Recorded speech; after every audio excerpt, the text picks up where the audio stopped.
अस्सलाम वालेकुम to all of you. उम्मीद करता हूँ आप सब खैरियत से होंगे। और आज जो चीज़ इस फोरम आपके साथ टॉपिक डिस्कस करने जा रहा है वो है हाउ टू स्टार्ट सोशियोलॉजी।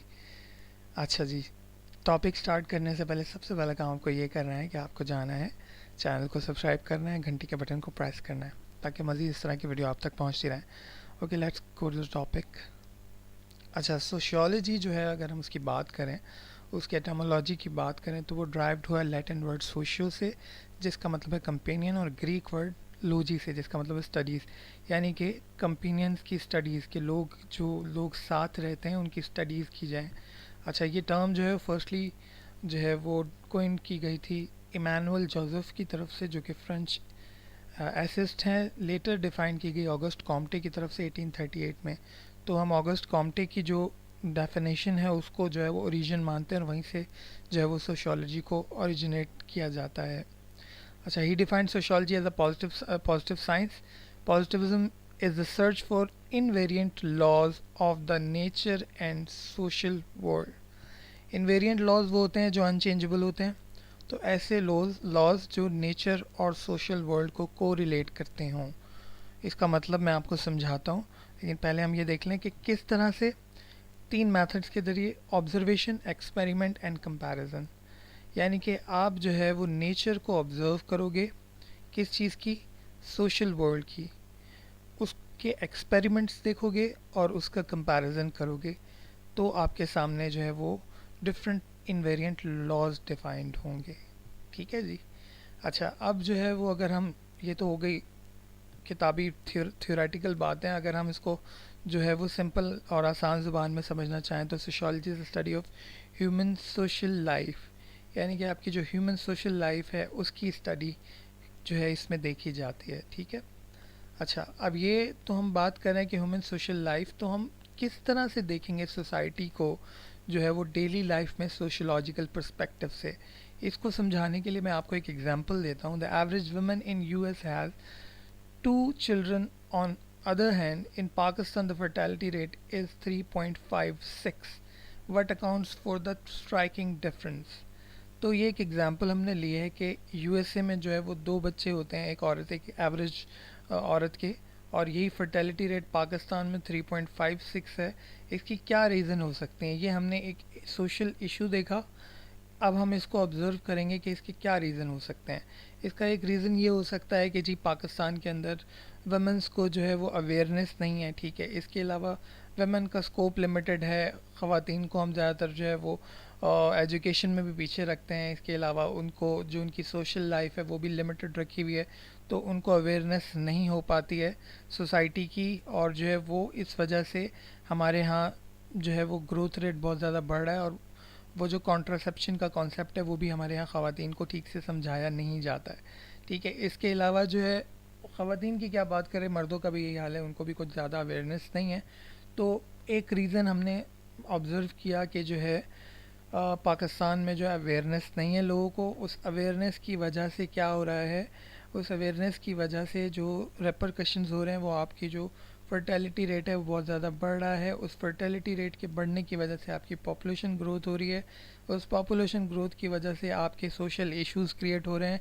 जैसे आप देखेंगे कि जगह जगह पे फ्लैट्स जो हैं हमारे यहाँ, जो भी अर्बनाइजेशन जहाँ पर हुई है, अर्बन एरियाज़ हैं वहाँ पे फ्लैट्स बन गए हैं। फ्लैट्स बनने की वजह से जो है वो जो आपका जो पार्किंग का सिस्टम है, ठीक है, उससे सोशल इश्यूज़ पैदा हो रहे हैं। इसके अलावा जो है जहाँ पे भी अर्बनाइजेशन है, डेंस इलाके हैं, वहाँ पे जो है वो और बहुत सारे मतलब ट्रैफिक का इशू है। ठीक है। और जो है जो लिविंग स्टैंडर्ड है वो डाउन है। फिर जो वेस्ट मैनेजमेंट है वो इश्यूज़ हैं। तो ये सारे इश्यूज़ किस वजह से आ रहे हैं, क्योंकि आप जो है वो फर्टेलिटी रेट को कंट्रोल नहीं कर रहे। ये एक पार्शियल रीज़न है। ठीक है। तो सोशल इश्यूज़ जो हैं वो हो जाते हैं क्रिएट इस तरह से सोसाइटी के अंदर। तो इन चीज़ों को हमें समझना है सोशियोलॉजी के अंदर। ठीक है। अच्छा, अब इसी तरह से जो है वो, जैसे अभी मैंने एक एग्ज़ाम्पल को जो है वो आपसे डिस्कस किया। अच्छा, दुर्खैम जो है वो एक बहुत ही जाने माने थ्योरिस्ट हैं सोशियोलॉजी के, जिन्होंने थ्योरी दी थी सोशल इंटीग्रेशन की। वो सोशल इंटीग्रेशन की थ्योरी ये बताती है कि जो भी लोग थे जिनकी जो है वो रिलीजन से और जो है सोसाइटी से इंटीग्रेशन कम थी, उनमें जो सुसाइड रेट था ज़्यादा था, और जिनका जो है वो सोशल टाइज स्ट्रॉन्ग थे उनका सुसाइड रेट कम था। तो इसी तरह से जो सोशियोलॉजी के थ्योरिस्ट हैं वो चीज़ों को ऑब्ज़र्व करते हैं और जो है कंक्लूजन निकालते हैं, उसके रीज़न ड्राइव करते हैं। यही चीज़ें जो है वो हमें सोशियोलॉजी में देखनी है कि किस तरह से सोशल इश्यूज क्रिएट हो रहे हैं या सोसाइटी किस तरह से इंटरेक्ट करती है, उसके प्लस पॉइंट क्या हैं, माइनस पॉइंट क्या हैं, और ये सारी चीज़ें हम आगे चल के देखेंगे। अच्छा, अब जो पहला सीएसएस का जो टॉपिक है वो है इंडिविजुअल एंड सोसाइटी। तो इंडिविजुअल एंड सोसाइटी को समझने के लिए जो है वो मैंने ये कोट एक शेयर किया है अरिस्टोटल साहब का कि man is a social animal. इसको मैं इस तरह से समझाना चाहूँगा, ये एक ऐसे भी आ चुका है सीएसएस के अंदर। तो पॉइंट ये है कि हमने अपने जो ऑप्शनल सब्जेक्ट है वो इस तरह से देखने होते हैं कि हमारा ऐसे भी कवर हो। तो सोशियोलॉजी से बहुत सारी चीज़ें ऐसे में आती हैं, जैसे आपका जो है एक ये टॉपिक यहाँ पे मैंने डिस्कस किया हुआ है। इसके अलावा भी सोशल इश्यूज भी आ जाते हैं। खैर, लेट्स कम टू टॉपिक। अच्छा, man is a social animal. अगर आप देखें तो इंसान जो है वो सोसाइटी में अकेला, मतलब इंसान अकेला नहीं रह सकता। अगर आप जाएं और आप किसी पहाड़ों में जाके आबाद हो जाएं और अकेले ही रहना शुरू कर दें तो आपको बहुत सारे इश्यूज होंगे। आपकी चप्पल टूट जाएगी तो आपको कोई मेंटेनेंस करने वाला नहीं मिलेगा। इसी तरह जो है, जो आप अगर जो है लोगों से इंटीग्रेट नहीं होगे तो रिसोर्सेज आपके बहुत लिमिटेड हो जाएंगे, आप नहीं रह सकते। तो इंडिविजुअल जो है वो सोसाइटी से जुड़ा हुआ है, और उस इंडिविजुअलिटी को अगर आप निकाल दें तो सोसाइटी जो है वो ज़ीरो है।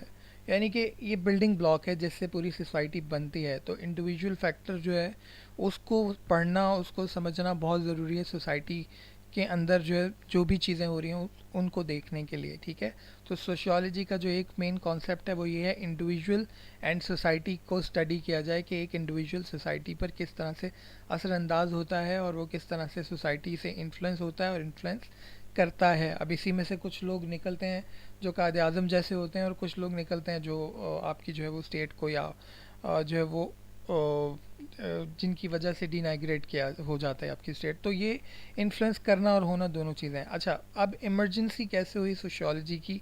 तो सबसे पहली चीज़ ये हुई जब मिड ऑफ 18th सेंचुरी में इंडस्ट्रियल रेवोल्यूशन हुआ।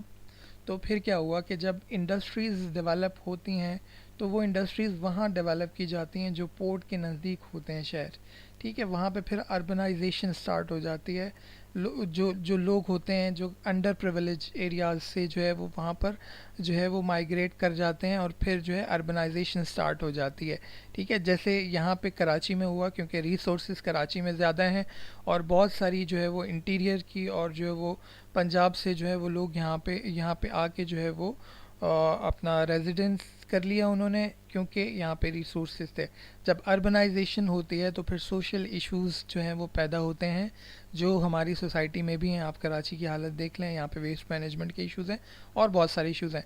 अच्छा, जब ये सोशल इश्यूज़ पैदा हुए तो फिर जो है वो लोगों को सोशियोलॉजी की तरफ जो है वो लोगों का ध्यान गया कि हाँ भाई, लोगों का जो सोशल इंटरेक्शन है उसके बारे में भी पढ़ना चाहिए, ताकि हम जो है वो चीज़ें ड्राइव कर सकें कि किस तरह से हम सोसाइटी को बेहतर बना सकते हैं। दूसरी चीज़ जो है वो मैंने यही डिस्कस किया, inspiration from the growth of natural science. तो जब लोगों का रुझान आया कि जी सोसाइटी को पढ़ना चाहिए, तो फिर उन्होंने बात की कि वही इंडिविजुअल एंड सोसाइटी। तो जब वो इंडिविजुअल पे आए तो फिर उन्होंने नेचुरल साइंस को देखना चाहा कि कौन से फैक्टर हैं इंडिविजुअलिटी को जो है वो इन्फ्लुएंस करते हैं और जिसकी वजह से सोसाइटी जो है वो इन्फ्लुएंस होती है। तो आज का टॉपिक जो है वो इतना ही है। इसके बाद जो है हम अगले टॉपिक में, अगले लेक्चर के अंदर जो है इसकी थ्योरीज़ को डिस्कस करेंगे और फिर बेसिक कॉन्सेप्ट और सारी चीज़ें। अच्छा, चैनल को सब्सक्राइब करना मत भूलिएगा, क्योंकि जैसे ही आप चैनल सब्सक्राइब करते हैं मेरी वीडियोज़ आप तक पहुँचना शुरू हो जाती हैं। Thank you so much. आज के लिए इतना ही था। अल्लाह हाफ़िज़।